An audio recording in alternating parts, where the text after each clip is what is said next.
장키우스의 절대 예정론 6번째 시간인데요. 벌써 하나님의 전능하심에 대한 명제 3가지 지난주에 이어서 살펴보도록 하겠고, 지난주에는 3가지 중에 2가지를 살펴보았고요. 오늘 3번째 내용을 살펴보도록 하겠습니다. 페이지 함께 보시면서 말씀을 들으시면 좋을 것 같습니다. 하나님께서는 이 세상 만물을 말씀으로 지으셨습니다. 이 세상을 지으신다라고 하는 것은 무에서 유를 창조하신 것인데, 무라고 하는 것은 아무것도 없는 것을 이야기합니다. 인간은 태어나면서부터, 특별히 인간의 첫 사람인 아담조차도 태어나면서부터, 태어난 건 아니죠, 창조되면서부터 이 땅에 무언가가 조성된 상태에서 하나님께서 지으셨기 때문에, 또한 그 이후에 태어난 모든 인류는 이미 이 세상이 조성된 다음에 태어났기 때문에 인간은 감히 무라고 하는 상태를 경험해 본 적이 없고, 또 심지어는 상상조차 하기가 힘든 것입니다. 왜냐하면 인간은 본 적이 없기 때문에 상상하기가 힘들고, 또 상상이라고 하는 것조차도 사실은 우리의 관념적 개념 안에서 나오는 것이기 때문에, 무라고 하는 상태는 우리의 관념 자체가 없는 그 상태이기 때문에 우리가 사실은 감히 상상할 수 없는, 빛도 없고 물도 없고 사실은 이 공간이라고 하는 것조차가 없는 우주 상태? 그런 것 자체가 없는 거예요. 지구 자체가 없는 것이고 공기도 없고 이렇게 3차원이라고 하는 공간 자체가 없는 상태이기 때문에 우리는 그것을 감히 상상할 수가 없습니다. 누구만 존재하시는 상태? 하나님만 삶 위로 존재하시는 상태에 홀로 계신 그 상태가 바로 무라고 할 수 있겠습니다. 하나님만 계신 것이죠. 하나님께서 그런 상태에서 말씀으로 이 세상 모든 것을 지으셨어요. 공간, 우주, 동쪽이 어딘지, 서쪽이 어딘지, 방향, 그리고 높고 낮음이 무엇인지, 그리고 숫자가 크고 낮음이 무엇인지, 아담은 몇 살까지 살고, 무두셀라는 몇 살까지 살고, 야곱은 몇 살까지 살고, 그들의 인생의 해를 세신 분이 누구신가? 하나님이시다. 이 역사가들이 혹은 창세기부터 신명기까지 작성하게 하신 모세를 통하여서 그들의 인생을 하나하나 다 세신 것이 아니고, 그들의 인생을 세신 분이 바로 하나님이시고, 수라고 하는 개념을 만드신 분이 하나님이시고, 이 세상의 그 모든 것을 지으신 분이 하나님이시다. 그럼 하나님의 그러한 말씀으로부터의 창조의 행위는 어떻게 가능한 것이냐? 바로 우리가 오늘 이야기하는 하나님의 전능성에 기인하는 것이죠. 하나님은 전능하시기 때문에, 모든 것이 가능하신 분이기 때문에 그분께서는 말씀으로 이 세상을 지으셨다라고 하는 것입니다. 이 세상을 만드실 뿐만 아니라, 이 세상에 존재하는 모든 것을 만드실 뿐만 아니라, 이 세상에 존재하는 모든 것의 행위 혹은 그 행위 자체도 하나님이 원인이 되신다라는 거예요. 예를 들면 이 옆에 서 있는 나무가 어떻게 저 자리에 서 있느냐, 물론 일차적인 원인으로는 누군가가 저기에 심었기 때문이겠지만, 그것을 근본적으로 근원적으로 가면 나무가 어떻게 이 자리에 존재할 수 있는가라고 하는 것은 바로 하나님의 명령이요, 하나님의 섭리 가운데 저 나무가 저 자리에 존재할 수 있는 것입니다. 지나가는 개미 한 마리도 그의 원인이 누구에게 있느냐? 바로 하나님에게 있는 거예요. 하물며 인간이라고 하는 존재의 모든 행위가 누구로부터 기인하느냐? 바로 하나님으로부터 기인한다. 장키우스는 이것을 뭐라고 표현하냐면, 모든 사람들의 행위의 창시자가 바로 하나님이시다라고 이야기를 하고 있는 것입니다. 첫 번째로는 모든 택자들의 행위의 창시자가 하나님이시다라고 하는 거예요. 이따가 가면 나오지만 아이러니하게도 사악한 불경건한 자들의 모든 행동도 하나님이 창시자다. 그런 것의 모든 근원은 하나님에게 있다라고 하는 것을 우리에게 이야기합니다.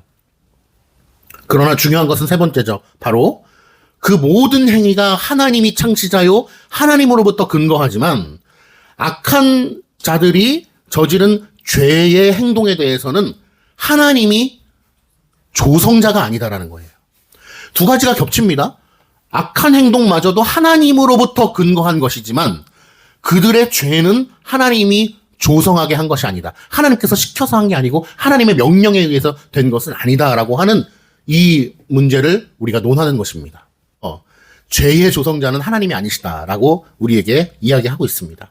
그러나 이 땅의 그 어떤 예보다도 저는 개인적으로는 어떤 예를 통해서 하나님의 비유를 우리가 이해하려고 하기보다는 이것은 성경에 우리에게 말씀하고 있는 계시의 내용이기 때문에 그렇게 저는 교리로 믿음으로 그냥 받아들이기를 저는 축복합니다.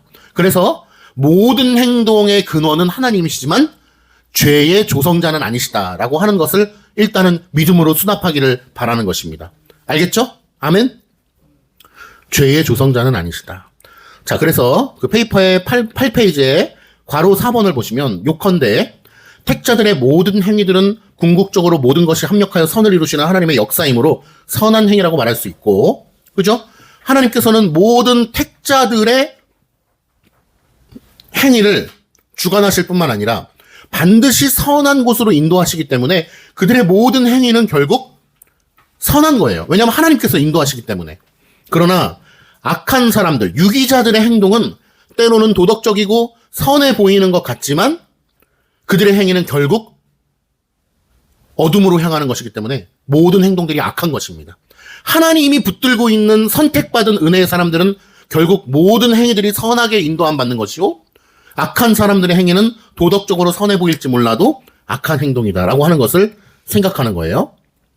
그럼에도 불구하고 두 가지 모두의 경우 그 행위의 창시자는 하나님이시다.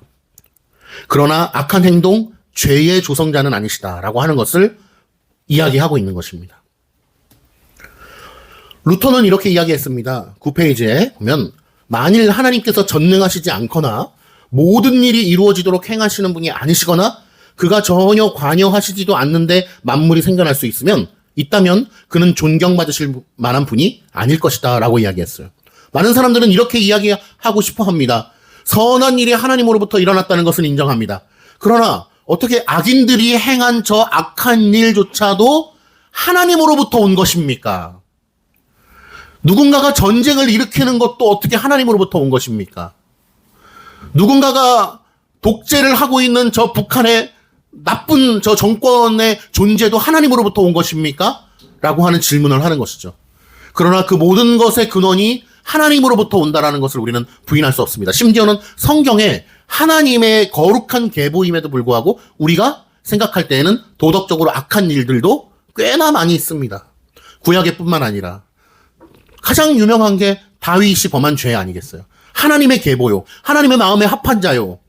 그리고 육신으로는 그리스도의 조상 아니겠습니까? 그럼에도 불구하고 하나님은 다윗의 그 행적 속에서 악한 일이 있었음에도 불구하고 그것조차도 하나님의 계획 아래 있다라고 하는 것을 우리는 받지 않을 수가 없는 것이죠. 그러므로 우리가 눈으로 볼 때 악해 보이는 것 같은 행동은 하나님으로부터 온 것이 아니다라고 부인한다면 그것은 하나님은 존경받으실 만한 분이 아니다라고 루터가 이야기하는 것입니다. 그러니 이 땅에 극단적인 것 같지만 저 옆에 서 있는 나무 한 그루, 기어가는 개미 한 마리조차도 누구에게 속해 있는 것입니까? 하나님의 능력 아래, 하나님의 섭리 아래, 하나님의 계획 아래 귀속되어 있다는 사실을 믿음으로 받으시기를 바랍니다. 2번 보니까 하나님은 그의 피조물들이 행하시는 곳은 무엇이든지 그가 하찮은 것이든 중요한 것이든 선한 것이든 악한 것이든 간에 모두에 대해 최소한 실제적인 영향을 끼치고 계신다. 하나님의 영향이 없는 것은 없어요. 아, 저것은 악한 일인데요. 살인사건이 일어났어요. 어떻게 저게 하나님이 관여했다고 볼 수 있어요? 우리는 이해할 수 없어요. 도덕적으로 볼 때는 저건 말도 안 돼 라고 생각해요. 윤리적으로 볼 때 하나님 그러실 수가 있어요? 라고 생각하지만 하나님의 전능성을 우리가 깨뜨리는 방식으로 자꾸 하나님을 밀어내면 안 돼요. 하나님은 모든 것을 알고 계시고 모든 것을 계획하셨고 모든 것을 이루시는 분이시기 때문에 그렇습니다. 베드로나 유다, 가룟 유다를 얘기하는 거죠. 예수 그리스도께 충성함으로 거꾸로 매달려 순교까지 했던 베드로나 예수님을 배반했던 유다나 다 하나님께서 동일하게 실제적인 영향력을 끼치고 계신다. 하나님의 계획 아래 있는 것이다. 가브리엘이나 사단이나 하나님으로 말미암아 참으로 살았고 기동하였고 존재했다. 죄는 죄인들로 하여금 하나님의 통치와 재판권으로부터 면제될 수 있다고 말한다. 죄가 뭔지 알죠? 하나님의 반대되는 거예요. 우리 죄인들로 이렇게 얘기해요. 하나님의 통치와 재판권으로부터 면제될 수 있다고 말한다. 아, 이거는 하나님이 몰랐지. 아, 이거는 하나님이 계획한 게 아니지. 아, 이거는 하나님으로부터 떨어져 있는 거지. 라고 생각하게 만든다는 거예요. 그러나 그것은 하나님 앞에 죄입니다. 아, 하나님, 여기 그 땅 속에 있는 이 아까 지렁이, 봤죠? 지렁이, 하나님 요거는 모르셨죠? 여기서 지렁이가 나올 거는 모르셨죠? 아, 하나님 오늘 갑자기 우박이 떨어질 건 모르셨죠? 하나님 오늘 미세먼지가 갑자기 안 좋아지는 거 이거는 하나님의 영역이 아니죠? 하나님 내가 오늘 나쁜 일을 당했어요. 길을 걸어가다가 넘어져서 다리가 부러졌어요. 이거는 하나님이 계획한 게 아니죠? 라고 하나님을 계속해서 배제시키려고 하는 것은 뭐다? 죄라는 거예요. 죄는 우리에게 달콤하게 유혹해요. 어떻게? 나쁜 일 해, 나쁜 일. 이게 아니고 하나님을 계속 우리의 삶 속에서 밀어내는 거예요. 하나님이 구원을 정해놨다? 아, 그건 너무 편협한 거죠. 우리에게 자율권을 주셨잖아요. 그거는 하나님 떨어져서 보세요. 우리에게 선택권을 주세요. 하나님을 자꾸 배제시키려고 하는 거예요. 하나님, 제가 방 안에서 혼자 이렇게 하고 있는 거는 안 보이시죠? 하나님 모르셨죠? 라고 생각하는 거. 이게 죄예요. 그러므로 우리는 죄의 방향이 아니라 하나님의 진리의 방향으로 가기 위해서는 어떻게 생각해야 됩니까? 하나님은 모든 것을 보고 계시죠. 하나님은 모든 것을 계획하셨죠. 하나님은 모든 것을 알고 계시죠. 모든 걸 보고 계시죠. 모든 거에 뜻이 있으시죠. 하나님께서 뜻하신 바대로 이 땅에 모든 것이 이루어지고 있으시죠. 아멘. 하나님을 신뢰합니다. 하나님을 의지합니다. 더욱더 하나님께 기도하게 해주세요. 라고 생각하는 것이 바로 하나님께서 기뻐하시는 생각이라는 것입니다. 하나님을 계속해서 배제하려고 하는 것은 하나님의 전능성을 바닥부터 파괴하려는 행동이에요. 그렇기 때문에 이제 넘어가시면 3번. 이 전능하심에 대한 교리는 하나님이 전능하시다라고 하는 이 교리는 하나님을 경외하게 만드는 거예요. 제가 계속 강조하잖아요. 로운이 하나님을 경외하는 사람하고 결혼해야 돼 라고 얘기하죠. 근데 하나님을 경외하는 사람의 독특한 특징은 어떤 특징을 가지고 있냐면 하나님은 전능하시다라고 하는 거예요. 아, 하나님은 전능하셔.